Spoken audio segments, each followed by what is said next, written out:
Famitsu, ang ating Expander GLS Automatic 2025 model ay still going pa rin po for business package. Kaya sa gusto pong mag-apply or mag-avail, mag-message lang po kayo sa aking FB Messenger or sa aking FB page. Sa mga nagme-message po sa akin kung paano po maka-avail at kung magkano, ito po ay 85,000. Kasama po ang 4 na apps, ang Grab, Joyride, InDrive, at saka po pick up. At may mga nagtatanong din po kung makakabiyahe din po ba agad? Ang sagot po, hindi po. Kasi kung makakapag-release po tayo ng unit, hindi po agad-agad na maipa-process for TNBS. Kailangan po muna nating intayin ang ORCR at plate. Ang plate at ORCR po takes 2 to 3 weeks bago po makuha. And then saka pa lang po natin maipa-process sa TNBS. For the TNBS, kailangan po ma-submit muna ang mga requirements ng driver. Ang kailangan po sa driver is yung NBI, police clearance, at saka po drug test. And then saka po yung requirements ng operator. So it takes 2 to 3 weeks po ang itatagal ng process. So saka pa lang po kayo makakabiyahe. Sa mga nagtatanong po na OFW kung paano po maka-avail, kung po pwede po sa kanilang ipangalan ang sasakyan, ang sagot po, depende po. Kung ang OFW po ay on vacation or uuwi. Kung ang OFW po ay uuwi upon releasing, pwede po. Pero kung hindi po uuwi, ay hindi po pwedeng pangalan sa OFW kasi may pipirmahan pong loan contract. So, ang pwede lang pong maging principal borrower is ang asawa, anak, magulang, kapatid. Kung ito po ay land-based, kailangan po kasi nito ng SPA. So, para po dun sa mga seaman, ang kailangan lang po na maging principal borrower ay ang asawa para po ma-waive yung SPA. Kasi ang seaman po ay hindi po makakakuha ng SPA. Hindi po sila makakakuha sa consulate.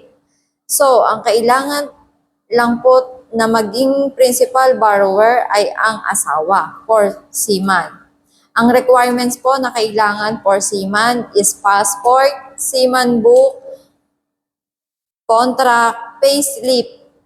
And then, ang kanya naman pong asawa na magiging principal borrower dito sa Pilipinas, ang kailangan po ay 3 government ID, driver license, UMID, or TIN ID. Proof of billing, bank statement na makikita po yung proof of remittance ni OFW or ng kanyang asawa. Hindi po pwede ang kapatid, magulang, anak, o kung sino pa. Asawa lang po. Para po dun sa mga local employed, ang kailangan po natin ay ang kanilang ID, 3 government ID, kasama po ang driver license, TIN ID, at saka po iba pang mga primary IDs. Proof of billing, kuryente, or tubig, or internet. Alin lang po doon sa tatlo. And then, payslip, 3 months latest, employment certificate, at saka po ITR. Yun lang po. At kung mayroon pong magiging co-borrower, same lang po. Ang mawawala lang po doon ay ang proof of billing.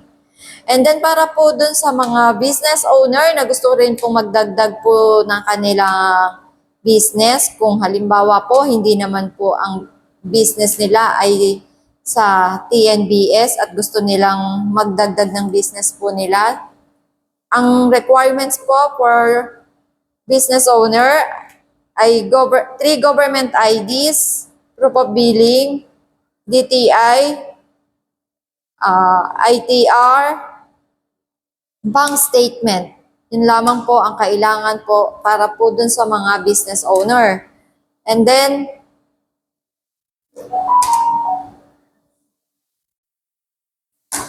Sa mga client po na gusto pong mag-visit sa aming dealership, punta lamang po kayo dito sa aming dealership dito sa Mitsubishi Jose Abad Santos, Tondo, Manila. Pwede na rin po kayo dito mag-fill up ng application at magpasa ng requirements. So, hanapin nyo lamang po ako at para ma-i-assist ko po kayo. At kung paano nga ba mag-apply or mag-avail ng ating business package, madali lang yan kung ikaw ay malayo sa aming dealership.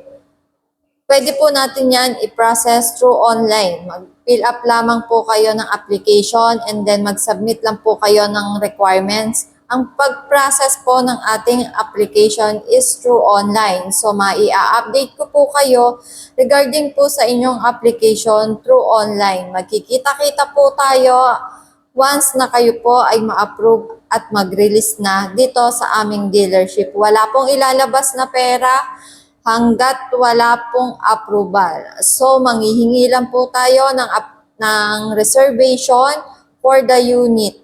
Yun lamang po. At sa mga gusto pong mag-apply or mag-avail ng ating business package, tumawag lamang po sa aking number 0962-728-2558. Yun lamang po. Maraming salamat.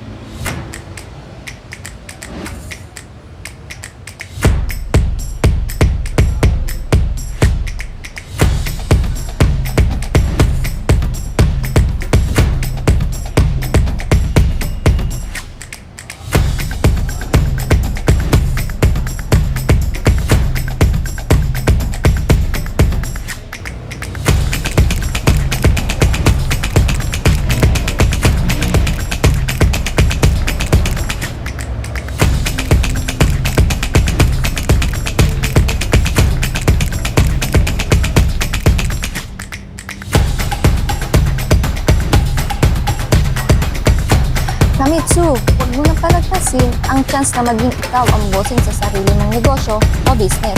Hawak mo pa ang oras mo. Ang aming Expander GLS Automatic 2025 model na may 7-seaters na pang pamilya at pwedeng pang negosyo ay may SRP na 1,216,000 at may 24,812 monthly amortization for 5 years. At ito ang nakaka-excite sa video ito, Kamitsu. Kung ikaw ay isang OFW, local employed, at ayaw mo ng mga muhan, gusto mo na makasama ang iyong pamilya at magkaroon ng sarili mong negosyo, kumita ng 4,000 above every day. We offer business package na pwede sa Grab, Joyride, InDrive, at Pickup. Sa halagang 85,000 all-in, maaari ka ng kumita ng 4,000 above, depende sa sipag mo. May kita ka na, may pang-monthly amortization ka pa, after 5 years, may sarili ka ng sasakyan at may chance ka pa ulit na magdagdag ng unit mo. So Kamitsu, ano pang iniintay mo? Huwag na magpatumpik-tumpik pa. I-grab na ang chance mo na magkaroon ng sarili mong negosyo o sarili mong sasakyan. Mag-message na o tumawag sa 0962-728-2558. I'm Melanie Benavista, your sales consultant here at Mitsubishi Motors Jose Abad Santos, Tondo, Manila.